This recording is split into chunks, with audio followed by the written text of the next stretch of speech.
Olá, bem-vindo ao programa Filosofia e Cultura. Hoje nós refletiremos um pouco sobre a questão do amor. O que é o amor? O que é, de fato, o eros? A palavra amor é uma palavra muito usada no nosso dia a dia. E, portanto, todos nós, querendo ou não, sempre pensamos algo sobre a questão do amor. Para refletirmos um pouco sobre esse conceito, sobre essa noção, eu gostaria de apresentar um pouco e explicitar um pouco uma grande obra da civilização ocidental chamada O Banquete, um dos maiores filósofos que já existiram, que foi Platão, né? Então, de fato, quando nós falamos da figura de Platão, nós estamos falando, digamos assim, do primeiro grande sistema filosófico que surge na história da filosofia. Ele que criou a primeira grande escola filosófica, que foi a academia. Platão nasceu no ano 427 a.C. e morreu no ano 347 a.C. A sua obra, O Banquete, é uma verdadeira reflexão, tanto por um lado sobre a questão do amor, do eros, como também a relação entre o amor e a filosofia. Porque, querendo ou não, na tradição, muitas vezes a filosofia vai ser definida, vai ser apresentada como amor à sabedoria. Mas o que significa dizer que a filosofia é amor à sabedoria? Qual é essa relação entre amor e sabedoria? O que é de fato o amor e o que é essa sabedoria tão buscada pelo pensamento filosófico? Então, nesse diálogo platônico, né, o banquete, nós vamos ter ali uma narrativa, uma apresentação, né, de uma festa, digamos assim, que está acontecendo, ou seja, Agatão teve premiada a sua primeira tragédia e por isso, digamos assim, convidou vários amigos para festejar esse prêmio, né? E justamente para comemorar, digamos assim, todo esse momento, toda essa vitória no concurso que ele participou e ganhou, Agatão então chama, né, várias pessoas, entre elas nós temos Fedro, né, Pausânias, Erisímaco, Aristófanes e Sócrates, né, e enfim o próprio Agatão, que era ali o anfitrião, né. Fedro, um grande retórico, digamos assim, Pausânias, um rico negociante, Erisímaco, um médico, Aristófanes, comediógrafo, que nós conhecemos, né, e Sócrates, grande filósofo, grande pensador. E nesse contexto, né, desse simpósio, né, desse estar junto, beber junto, comemorar junto, é então proposto que todos ali naquele banquete façam e apresentam um elogio ao amor, um elogio a Eros. Ou seja, a grande pergunta, né, o que é o amor, e a partir disso se fazer todo um elogio. Então, Fedro fala primeiramente, depois Pausânias, depois Erisímaco, depois Aristófanes, até que de fato Agatão faz a sua apresentação, as suas considerações, é profundamente aplaudido, né? E chama a atenção para vários aspectos da questão do amor. Até que se entende, então, que Sócrates poderia falar, seria importante Sócrates apresentar a sua perspectiva, né, como ele vê a problemática do amor. Sócrates, no primeiro momento, então, ele diz que nada resta a dizer, nada resta a falar, principalmente depois de todas aquelas apresentações, de forma mais peculiar, a de Agatão, né? Ou seja, Sócrates, de uma certa forma, não quer falar, ele resiste, mas depois de toda uma persistência, insistência, principalmente de Erisímaco, ele aceita falar, né? E ele mesmo diz: falarei, mas do meu jeito e sem eloquência. Procuro um discurso que diga a verdade sobre Eros. É interessante isso, né? Porque a partir da fala de Sócrates, quando ele diz que falará do seu jeito sem eloquência, né? Ou seja, ele não está preocupado em ali usar as palavras de uma forma que gere algum tipo de persuasão ou de convencimento, talvez aqui, né, digamos, uma certa crítica indireta à questão dos sofistas, por exemplo, mas o ponto é que Sócrates muda a maneira de abordar a questão, né? Porque a questão não é mais fazer um elogio e um louvor a Eros.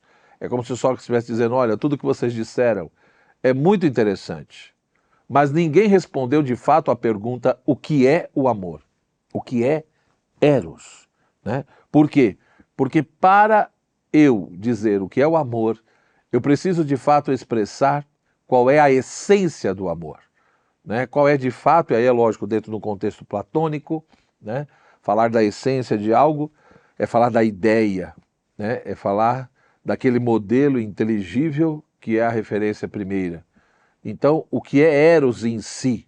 Qual é a ideia de fato? E aí, ideia para Platão, evidentemente, não é uma representação mental, não é aquilo que nós temos dentro da nossa mente. O que nós temos na nossa mente é um conceito, né? A ideia é uma realidade inteligível, né, que nós adentramos e aprendemos pelo nosso pensamento, portanto, eu só consigo dizer que, de fato, eu conheço algo na medida em que eu atinjo a ideia desse algo, ou seja, aquele modelo, aquela referência primeira imutável, que é a ideia ou a essência e a forma imutável. Então eu preciso explicitar qual é a essência de Eros, qual é de fato a ideia de Eros, e não simplesmente o conceito ou uma opinião que eu tenho sobre o que é o amor, né? Para isso, então, o que Sócrates faz?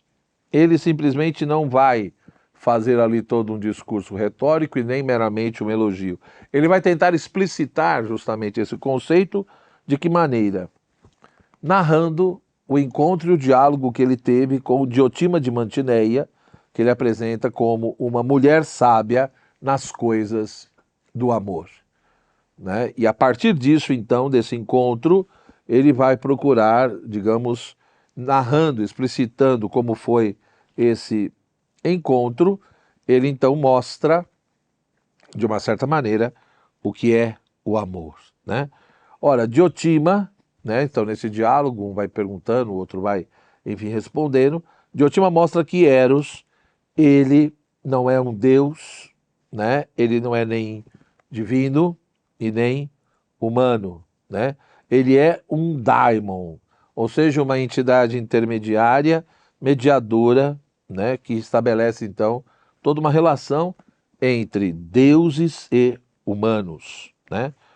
Ora, para entender isso, ou seja, justamente para explicitar essa questão, mostrando que Eros não é nem imortal e nem mortal, não é nem belo e nem bom, ele é um daimon, é justamente esse ser intermediário que acaba conseguindo estabelecer laços entre o divino e o humano.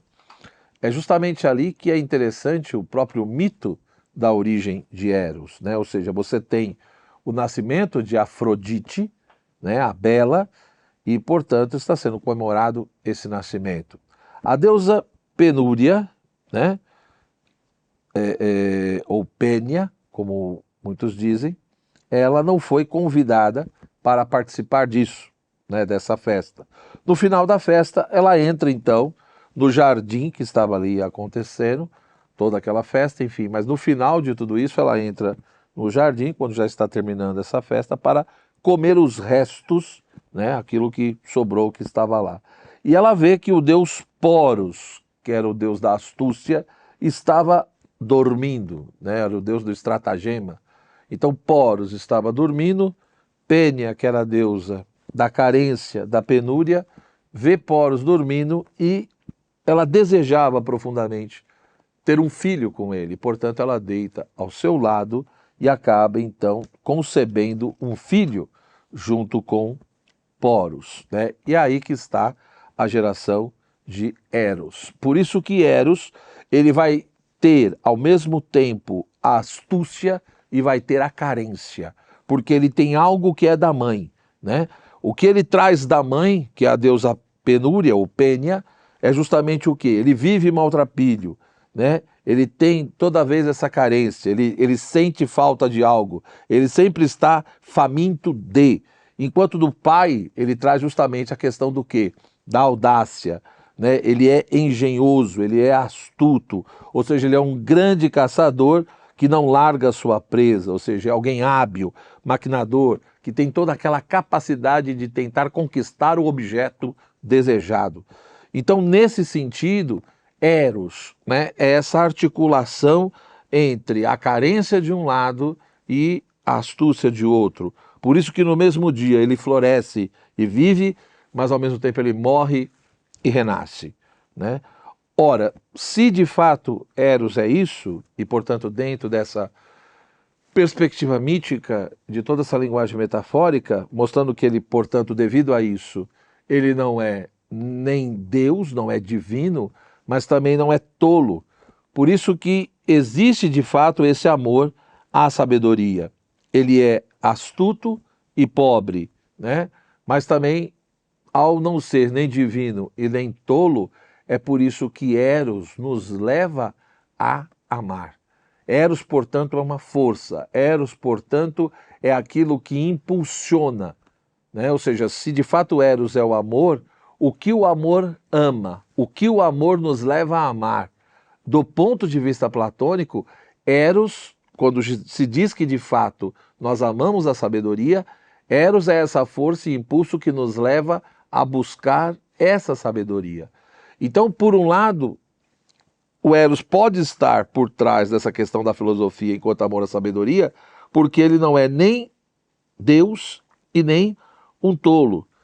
Porque se fosse divino, ele não poderia amar a sabedoria. Por quê? Porque ele já teria essa sabedoria. Se fosse tolo, ele também não amaria a sabedoria. Por quê? Porque ele se julgaria perfeito e principalmente acharia que tem uma coisa que não tem. Então, tanto que se fosse divino como tolo, ele não buscaria e não amaria a sabedoria de forma nenhuma. Logo, se a filosofia é um amor à sabedoria, a filosofia, portanto, ela é marcada por um impulso erótico, né? Por um impulso erótico no sentido de um desejo profundo pelo conhecimento. Portanto, Eros, ele coloca nos humanos o desejo de imortalidade. Desejo de imortalidade que se manifesta tanto do ponto de vista corpóreo, quando um casal produz um filho, mas também tanto do ponto de vista do conhecimento, do saber. E, portanto, isso nos leva ao plano do inteligível, ao plano das ideias. Dessa maneira, da mesma forma que uma mulher, ela engravida e depois dá à luz ao filho, quando nós, por exemplo, buscamos e conhecemos as virtudes, assim como a mulher, na sua alma, né, no seu ser, no seu corpo, ela fica grávida e gera um filho, nós, quando conhecemos, é como se a nossa alma tivesse engravidado. E, portanto, a partir disso, dar à luz a determinadas ideias. Aqui, evidentemente, a gente vê a pressuposição da maiêutica socrática. Essa questão de que, como uma mulher engravida e gera filhos, quando nós conhecemos principalmente as virtudes, nós também engravidamos no sentido da nossa alma e somos chamados a dar à luz novas ideias. Ora, o que vai conduzir todo esse processo do ponto de vista platônico é justamente o quê? A dialética. A dialética nos conduz, né, justamente a esse âmbito das ideias, ou seja, a entender que a realidade não se reduz ao sensível. A realidade não se reduz àquilo que eu capto e apreendo pelos meus sentidos, mas pelo movimento dialético eu vou entendendo, né, que existe uma dimensão de regiões do ser. Há uma região do ser que é sensível, que é mutável, mas que é na medida em que participa do inteligível. O inteligível que é em si e por si.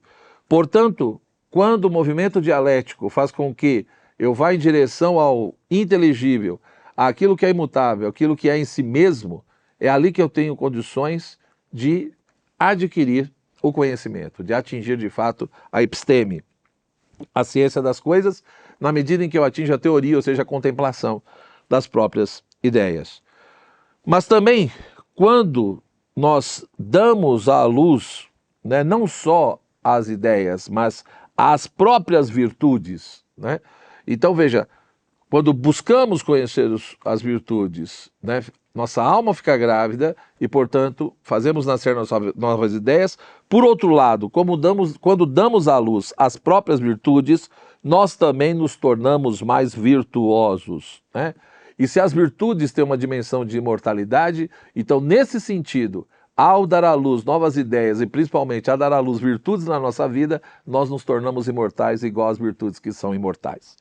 É assim que, portanto, participamos da imortalidade do ponto de vista platônico. Eros, portanto, é essa força que nos impulsiona, que nos leva a amar não só corpos belos, mas a beleza que faz com que o corpo belo seja belo.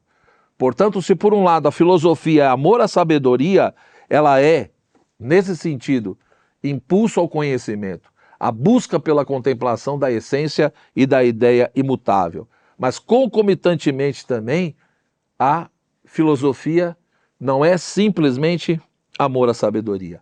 Eros não é apenas aquele amor que me leva a buscar a sabedoria. Então, repito, por um lado, a filosofia é amor à sabedoria, então ela é movida por Eros. Então, Eros é filosofia, mas Eros também mostra, né, que é filocalia. Ou seja, há um cruzamento entre a busca pela sabedoria e a busca pela beleza. Então, Eros me leva a buscar a sabedoria, mas a sabedoria que transcende, a sabedoria imutável, a sabedoria que está nessa realidade que é em si e por si, que são as ideias, formas e essências inteligíveis. Mas ao mesmo tempo que Eros me leva a buscar a sabedoria, portanto o desejo de conhecimento, Eros também é desejo de beleza. Porque o que o amor me leva a amar? Ele me leva a amar não só as coisas belas, mas a beleza em si, né? Ou seja, me leva a buscar o que é perene, o que é imortal, o que é em si e por si, que é o fundamento último das coisas. Portanto, a filosofia é amor à sabedoria, mas também é filocalia. Por quê? Como que isso é possível? Porque se de fato a filosofia é amor à sabedoria porque é movida por Eros, a filosofia, apesar de ser amor à sabedoria, desejo de conhecimento, ela depende de um impulso erótico original. Impulso erótico original, que é justamente amor pela beleza. Portanto, a filosofia também é filocalia, né? Ou seja, esse impulso erótico nos leva, nos faz buscar não só corpos belos, mas a entender que a coisa sensível bela é bela porque participa do belo. E, portanto, eu parto do sensível, mas eu não fico preso apenas ao sensível. Eu passo pelos corpos belos, pela alma bela, né, pelas qualidades e pelas virtudes de uma alma, depois das leis, né, até chegar ao belo em si. E para Platão, só lembrando, bem e belo são correlatos, né? Ou seja, quando se fala de fato da beleza, né, nós também estamos falando do belo, porque essa beleza em si, essa beleza imperecível, né, e única também tem toda uma relação com o bem. Então veja que eros, amor, não é simplesmente sentimento, não é simplesmente emoção, como muitas pessoas agem hoje em dia, né? Não é simplesmente ser movido pelas suas paixões. Como o próprio Sócrates coloca no fim do banquete, né, onde Alcebiades está lá dormindo, meio bêbado, né, ele chama a atenção justamente para isso, mostrando a necessidade da moderação das paixões e mostrando que, por um lado, de fato, há sim uma relação profunda, né, entre esse desejo pelo conhecimento e o prazer. Mas talvez o verdadeiro prazer é o prazer do conhecimento, que nos leva a entender que é o inteligível, que é o princípio ontológico e o princípio epistêmico do próprio sensível. Em outras palavras, eu só consigo entender e compreender aquilo que eu apreendo pelos meus sentidos, que muda, a partir daquilo que não muda. Eu não consigo compreender o tempo se não for a partir da eternidade. Eu não consigo compreender o visível, a não ser a partir do invisível. Então é isso que Platão nos leva a pensar. E espero que realmente você reflita um pouco e entenda que amar não é simplesmente uma egolatria, onde você usa as pessoas para sentir prazer, mas amar, e esse amor, esse eros, é aquilo que te leva a buscar não só corpos belos para gozar, mas que te leva a buscar a beleza em si, fundamental, transcendente, absoluta e imutável, ou seja, o divino. Forte abraço, até a nossa próxima aula.